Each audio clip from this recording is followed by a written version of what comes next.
Hello, this is Mr. Rahman, and today we're going to be reading Chapter 18 of The Giver by Lois Lowry. Giver, Jonas asked the next afternoon, do you ever think about release? Do you mean my own release or just the general topic of release? Both, I guess. I apologize. I should have been more precise, but I don't know exactly what I meant. Sit back up. No need to lie down while we're talking. Jonas, who had already been stretched out on the bed when the question came to his mind, sat back up. I guess I do think about it occasionally, the giver said. I think about my own release when I'm in an awful lot of pain. I wish I could put in a request for it sometimes, but I'm not permitted to do that until the new receiver is trained. Me, Jonas said in a dejected voice. He was not looking forward to the end of training when he would become the new receiver.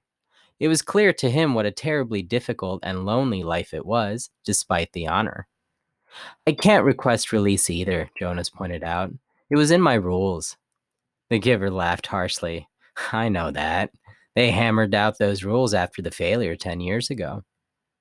Jonas had heard again and again now reference to the previous failure, but he still did not know what had happened 10 years before. Giver, he said, tell me what happened, please. The giver shrugged. On the surface, it was quite simple.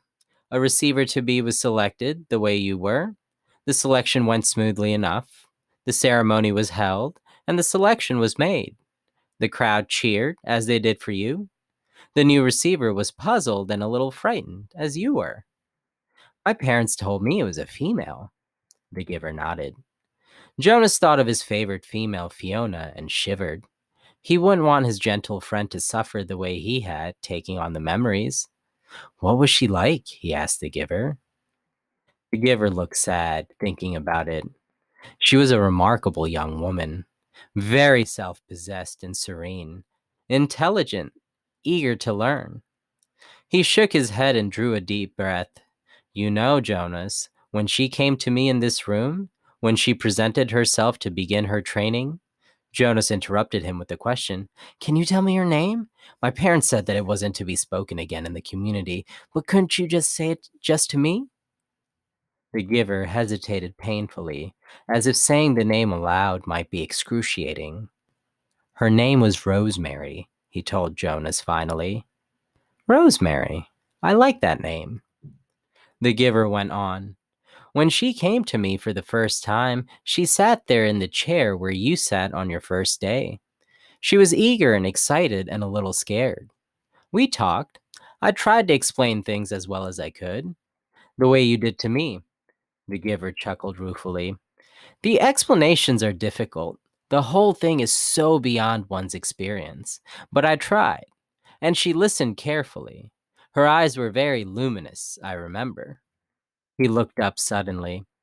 Jonas, I gave you a memory that I told you was my favorite. I still have a shred of it left. The room with the family and grandparents? Jonas nodded. Of course he remembered. Yes, he said. It had that wonderful feeling with it. You told me it was love. You can understand then, that's what I felt for Rosemary, the giver explained. I loved her. I feel it for you too, he added. What happened to her? Jonas asked. Her training began. She received well, as you do. She was so enthusiastic, so delighted to experience new things. I remember her laughter. His voice faltered and trailed off. What happened? Jonas asked again, after a moment. Please, tell me. The giver closed his eyes. It broke my heart, Jonas, to transfer pain to her, but it was my job. It was what I had to do, the way I've had to do it with to you. The room was silent. Jonas waited. Finally, the giver continued. 5 weeks, that was all. I gave her happy memories. A ride on a merry-go-round, a kitten to play with, a picnic.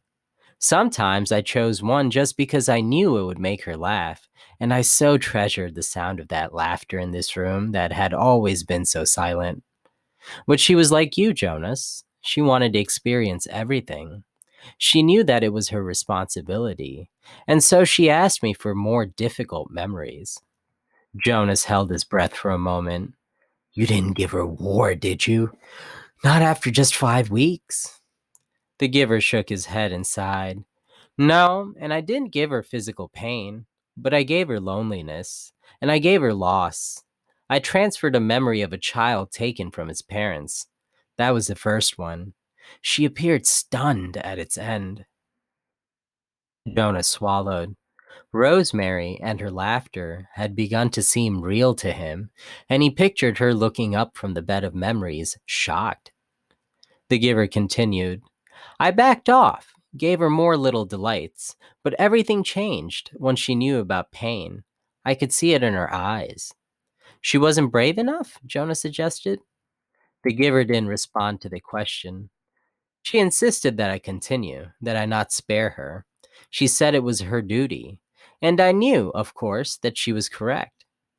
I couldn't bring myself to inflict physical pain on her, but I gave her anguish of many kinds, poverty and hunger and terror.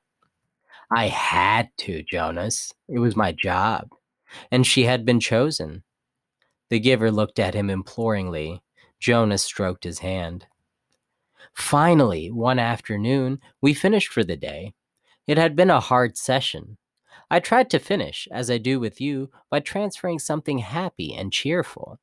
But the times of laughter were gone by then. She stood up very silently, frowning as if she were making a decision. Then she came over to me and put her arms around me. She kissed my cheek. As Jonas watched, the giver stroked his own cheek, recalling the touch of Rosemary's lips 10 years before. She left here that day, left this room, and did not go back to her dwelling. I was notified by the speaker that she had gone directly to the chief elder and asked to be released. But it's against the rules. The receiver in training can't apply for it. It's in your rules, Jonas. But it wasn't in hers. She asked for release, and they had to give it to her. I never saw her again. So that was a failure, Jonas thought. It was obvious that it saddened the giver very deeply. But it didn't seem such a terrible thing after all. And he, Jonas, would never have done it, never have requested release, no matter how difficult his training became. The giver needed a successor, and he had been chosen. A thought occurred to Jonas. Rosemary had been released very early in her training.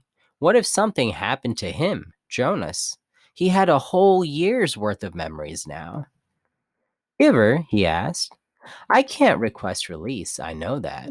But what if something happened, an accident? What if I fell into the river like little four Caleb did? Well, that doesn't make sense because I'm a good swimmer. But what if I couldn't swim and fell into the river and was lost? Then there wouldn't be a new receiver, but you would already have given away an awful lot of important memories. So even though they would select a new receiver, the memories would be gone except for the shreds that you have left of them. And then what if he started to laugh suddenly? I sound like my sister Lily, he said, amused at himself. The giver looked at him gravely. You just stay away from the river, my friend, he said. The community lost Rosemary after 5 weeks, and it was a disaster for them. I don't know what the community would do if they lost you. Why was it a disaster?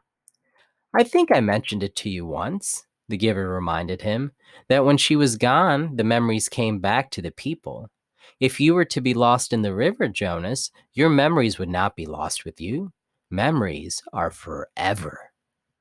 Rosemary had only those 5 weeks worth, and most of them were good ones.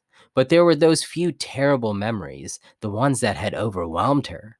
For a while, they overwhelmed the community. All those feelings. They'd never experienced that before. I was so devastated by my own grief at her loss and my own feeling of failure that I didn't even try to help them through it. I was angry, too.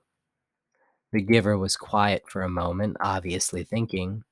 You know, he said finally, if they lost you, with all the training you've had now, they'd have all those memories again themselves.